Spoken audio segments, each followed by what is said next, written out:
আসসালামু আলাইকুম। সংবাদে আপনাদের সবাইকে স্বাগত জানাচ্ছি। আমি ফিরোজ তোহা। শুরুতেই আরবে কেবলস সংবাদ শিরোনাম জানিয়ে দেব এই মুহূর্তে হাতে পাওয়া সর্বশেষ গুরুত্বপূর্ণ আপডেট বাংলা সংবাদ। শুরুতেই জানাবো, পার্কে আওয়ামী লীগ নেতার সঙ্গে আড্ডায় কামাল ধরা পড়ল ক্যামেরায়। অবশেষে দেখা মিলেছে বাংলাদেশের বহুল আলোচিত সাবেক স্বরাষ্ট্রমন্ত্রী আসাদুজ্জামান খান কামাল। বাংলাদেশের একটি বেসরকারি টেলিভিশনের ক্যামেরায় দেখা গেছে তাকে। কলকাতার ইকো পার্কে দেখা যায় আসাদুজ্জামান খান কামালকে। এছাড়াও সেখানে সাবেক সংসদ সদস্য অসীম কুমার উকিল, অপু উকিল এবং হাজি সেলিমের এক ছেলেকেও দেখা গেছে। এবারে জানাবো, কর্মচারী নিয়োগে দুর্নীতি, সাবেক আইনমন্ত্রী এবং জেলা জজের বিরুদ্ধে অভিযোগ। সিরাজগঞ্জের আদালতে অনিয়ম দুর্নীতির মাধ্যমে কর্মচারী নিয়োগ করা হয়েছে এমন দাবি করে সাবেক আইনমন্ত্রী আনিসুল হক, সিরাজগঞ্জের সাবেক জেলা ও দায়রা জজ ফজলে খোদা নজির সহ ৫ জনের বিরুদ্ধে দুর্নীতি দমন কমিশনে অভিযোগ করা হয়েছে। জানাবো, বিএনপির কর্মী সমাবেশে ছাত্র হত্যার আসামি আওয়ামী লীগ নেতা। মাদারীপুরের শিবচরে বিএনপির কর্মী সমাবেশে একাধিক ছাত্র হত্যার মামলার আসামিকে দেখা গেছে।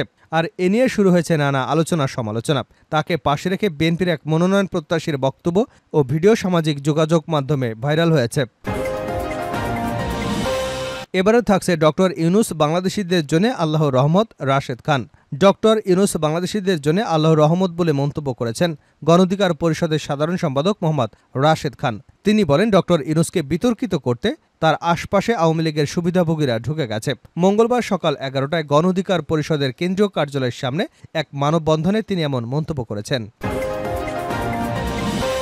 জানিয়ে দেব, শেখ হাসিনা ১৭ বছর কথা বলার অধিকার কেড়ে নিয়েছিল, এমন মন্তব্য করে জাতীয় পার্টির স্বেচ্ছাসেবক দলের সভাপতি এস এম জিলানী মঙ্গলবার চট্টগ্রামের সীতাকুণ্ড, ভাটিয়ারী সহ মহানগরীতে সাধারণ মানুষের সঙ্গে কুশল বিনিময়কালে এসব কথা বলেন তিনি।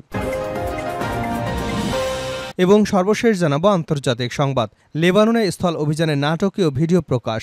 লেবাননে এবার সীমিত পরিসরে স্থল অভিযান শুরু করছে ইসরায়েল। কয়েকদিন ধরে বোমাবর্ষণের পর প্রতিরোধ যোদ্ধাদের প্রধান হাসান নাসরুল্লাহ সহ শীর্ষ কয়েকজন কমান্ডারকে হত্যা করে দেশটি। এরপরই দক্ষিণাঞ্চলীয় লেবাননে ঢুকে পড়েছে ইসরায়েলি সেনাবাহিনী। এতক্ষণ শিরোনাম শুনছিলেন, এবার বিস্তারিত। প্রিয় দর্শক, আপনি যদি এই চ্যানেলে নতুন হয়ে থাকেন, ভিডিওটি দেখতে দেখতে চ্যানেলটি সাবস্ক্রাইব করে আমাদের সঙ্গে থাকুন। আর এই ভিডিও সম্পর্কে আপনি আপনার মূল্যবান মতামতটি কমেন্ট বক্সে জানিয়ে দিন। আর হ্যাঁ প্রিয় দর্শক, জানিয়ে দিন ভিডিওটি কোথা থেকে দেখছেন। পার্কে আওয়ামী লীগ নেতার সঙ্গে আড্ডায় আসাদুজ্জামান খান কামাল ধরা পড়ল ক্যামেরায়। অবশেষে দেখা মিলেছে বাংলাদেশের বহুল আলোচিত সাবেক স্বরাষ্ট্রমন্ত্রী আসাদুজ্জামান খান কামালের। বাংলাদেশের একটি বেসরকারি টেলিভিশনের ক্যামেরায় দেখা মিলেছে তার। সংবাদ মাধ্যমটি জানায়, কলকাতার ইকো পার্কে দেখা গেছে আসাদুজ্জামান খান কামালকে। এছাড়া সেখানে সাবেক সংসদ সদস্য অসীম কুমার উকিল, অপু উকিল এবং হাজি সেলিমের এক ছেলেকেও দেখা গেছে।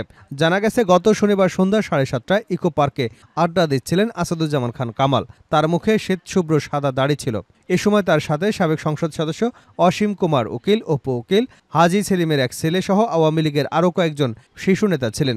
তবে সেখানে কিছু বাংলাদেশি জড়ো হয়। তাদের এই আড্ডা বেশিক্ষণ স্থায়ী হয়নি, দ্রুত সরে যান তারা। এ সময় ইকো পার্কে থাকা কয়েকজন বাংলাদেশি নাগরিক সংবাদ মাধ্যমটিকে বিষয়টি নিশ্চিত করেছেন। ইকো পার্কের দায়িত্বে থাকা ব্যক্তিরা জানিয়েছেন, বাংলাদেশিরাও ইকো পার্কে বেড়াতে আসেন, তবে এখন সংখ্যায় কম। এদিকে আসাদুজ্জামান খান কামালকে ধরতে দেশে 4 দফা অভিযান চালালেও ব্যর্থ হয় আইনশৃঙ্খলা রক্ষাকারী বাহিনী। কিন্তু তাকে ধরতে না পারলেও এরই মধ্যে তার ছেলেকে গ্রেপ্তার করেছে পুলিশ। উল্লেখ্য, গত 5 আগস্ট ছাত্র জনতার আন্দোলনের ফলে দেশ ছেড়ে ভারতে চলে যান শেখ হাসিনা। তৎকালীন এই প্রধানমন্ত্রীর পতনের পর তার সরকারের প্রভাবশালী মন্ত্রী এমপিদের একের পর এক দুর্নীতি সামনে আসছে। সেই সঙ্গে চলছে মামলা ও গ্রেপ্তার। কর্মচারী নিয়োগে দুর্নীতি, সাবেক আইনমন্ত্রী এবং জেলা জজের বিরুদ্ধে অভিযোগ। সিরাজগঞ্জের আদালতে অনিয়ম দুর্নীতির মাধ্যমে কর্মচারী নিয়োগ করা হয়েছে এমন দাবি করে সাবেক আইনমন্ত্রী আনিসুল হক, সিরাজগঞ্জের সাবেক জেলা ও দায়রা জজ ফজলে খোদা নজির সহ 5 জনের বিরুদ্ধে দুর্নীতি দমন কমিশনের অভিযোগ করা হয়। মঙ্গলবার আইনজীবী অ্যাডভোকেট মোহাম্মদ হুমায়ুন কবির বাদী হয়ে দুর্নীতি দমন কমিশনের চেয়ারম্যান বরাবর এই অভিযোগ করেন। অভিযুক্ত সদ্য 3 জন হলেন তৎকালীন সিরাজগঞ্জের অতিরিক্ত জেলা ও দায়রা জজ, বর্তমানে নারী এবং শিশু নির্যাতন দমন ট্রাইব্যুনাল 2 এর বিচারক মোসাম্মদ সালমা খাতুন, সিরাজগঞ্জের তৎকালীন যুগ্ম জেলা ও দায়রা জজ তানভীর আহমেদ এবং তৎকালীন সিনিয়র সহকারী জজ নিজামুদ্দিন ফরাজি। অভিযোগে বাদী উল্লেখ করেন, 2022 সালে সিরাজগঞ্জ জজ আদালতে চিফ জুডিশিয়াল ম্যাজিস্ট্রেট কোর্ট 3য় এবং 4র্থ শ্রেণীর কর্মচারীরা নিয়োগ করা হয়। নিয়োগ পাওয়া ৩৪ কর্মচারীর মধ্যে ২২ জনই ছিলেন ব্রাহ্মণবাড়িয়া এবং কুমিল্লা জেলার। সাবেক আইনমন্ত্রী আনিসুল হক, সিরাজগঞ্জের তৎকালীন জেলা এবং দায়রা জজ ফজলে খোদা মোহাম্মদ নাসির, নিয়োগ কমিটির সভাপতি তৎকালীন অতিরিক্ত জেলা দায়রা জজ মোসাম্মদ সালমা খাতুন, নিয়োগ বাছাই পরীক্ষা গ্রহণ সংক্রান্ত কমিটির সদ্য তৎকালীন যুগ্ম জেলা এবং দায়রা জজ তানভীর আহমেদ, সিরাজগঞ্জ সদরের সিনিয়র সহকারী জজ নিজামুদ্দিন ফরাজের যোগসাজশে এই নিয়োগে ব্যাপক আর্থিক লেনদেন করা হয়। কোনো নিয়মনীতি তোয়াক্কা না করেই নিয়োগ দেওয়া হয়। বিষয়টি নিয়ে সিরাজগঞ্জের সর্বস্তরের মানুষের মাঝে ক্ষোভের সৃষ্টি হয়েছে। নিয়োগের দায়িত্বে থাকা বিচারকরা পছন্দের ব্যক্তিদের নিজেদের খাস কামরায় বসে গোপনে পরীক্ষা নেন। সেই ছবি সামাজিক যোগাযোগ মাধ্যমে ফাঁস হয়েছে। তাই ওই নিয়োগ বাতিল করে সাবেক আইনমন্ত্রী সহ ৪ বিচারকের বিরুদ্ধে আইনগত ব্যবস্থা নেওয়ারও আবেদন করা হয়। অভিযোগকারী অ্যাডভোকেট হুমায়ুন কবির কালবেলাকে বলেন, আমি নিজে দুদক কার্যালয়ে উপস্থিত হয়ে সাবেক আইনমন্ত্রী আনিসুল হক সহ ৪ বিচারকের বিরুদ্ধে চেয়ারম্যান বরাবর লিখিত অভিযোগ দিয়েছি। অভিযোগটি গ্রহণ করে তদন্তের জন্য রাখা হয়েছে। এ বিষয়ে দুদক সমন্বিত জেলা কার্যালয়ে পাবনা উপপরিচালক মোহাম্মদ খায়রুল হক বলেন, ঢাকার প্রধান কার্যালয়ে অভিযোগ করা হলে তার কপি এখন আমাদের হাতে আসেনি। অভিযোগের কপিটা হাতে পেলে আমরা তদন্ত শুরু করব। বিএনপির কর্মী সমাবেশে ছাত্র হত্যার আসামি আওয়ামী লীগ নেতা।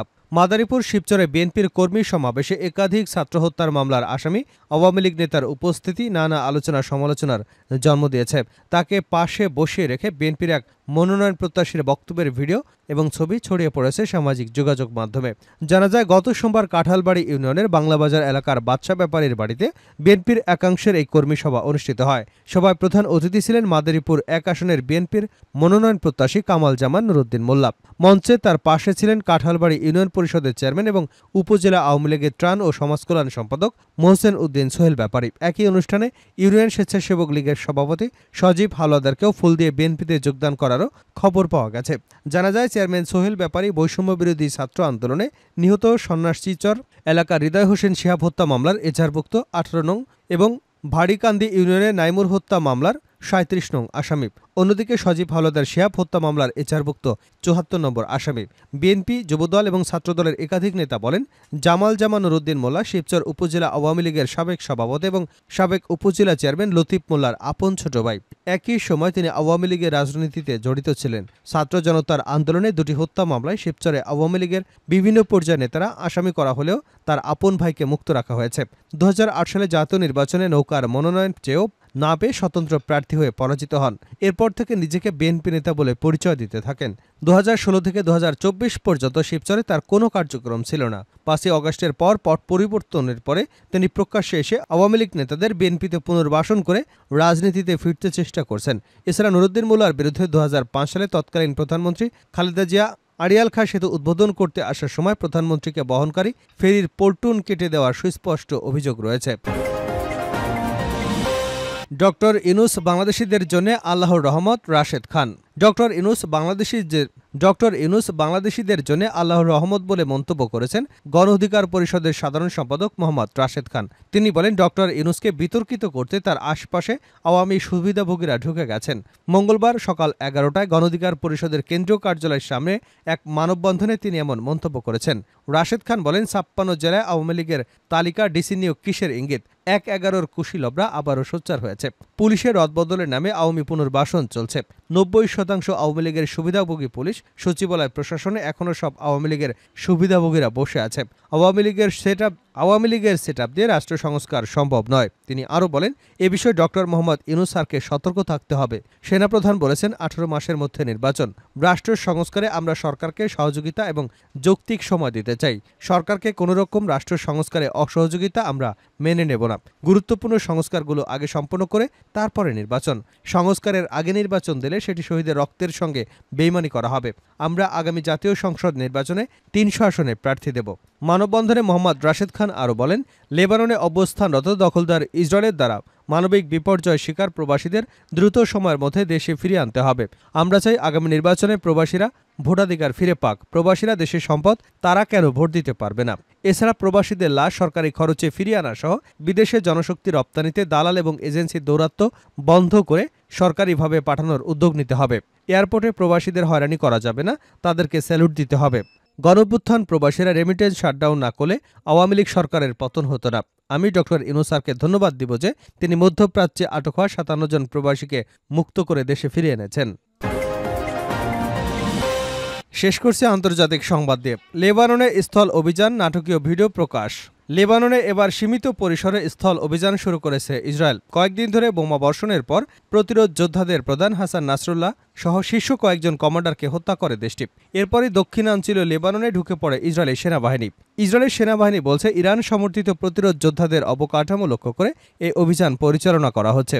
তাদের ভাষায় ওইসব স্থানে ইসরায়েলের উত্তরাঞ্চলীয় কমিউনিটির জন্য তাৎক্ষণিক হুমকির কারণ হয়ে দাঁড়াতে পারে। এর আগে লেবাননের দক্ষিণাঞ্চলে গাড়ি নিয়ে না যেতে দেশটির নাগরিকদের সতর্ক করে দেয় ইসরায়েল। স্থানীয় সময় সোমবার গভীর রাতে লেবাননের ভেতরে প্রবেশ করে ইসরায়েলি বাহিনী। এবার ওই স্থল অভিযানে নাটকীয় একটি ভিডিও প্রকাশ্যে এসেছে। ভিডিওতে দেখা যাচ্ছে ইসরায়েলি বাহিনীর 58তম ডিভিশনের সেনারা লেবাননে ঢোকার প্রস্তুতি নিচ্ছে। এ সময় মাটিতে তাদের হেলমেট এবং যুদ্ধের প্রয়োজনীয় সরঞ্জাম দেখা গেছে। ভিডিওর এক পর্যায়ে ওই সেনাদের সামনের দিকে এগিয়ে যেতে দেখা যায়। বিশ্ব সম্প্রদায় তীব্র বিরোধিতার মুখেই লেবাননে আগ্রাসন শুরু করে ইসরায়েল। এই হামলাকে বৈধতা দিতে ইসরায়েলি সেনাবাহিনীর মুখপাত্র ড্যানিয়েল হাগারি বলেছেন, এই যুদ্ধ লেবাননের জনগণ নয়, বরং প্রতিরোধ যোদ্ধাদের সঙ্গে।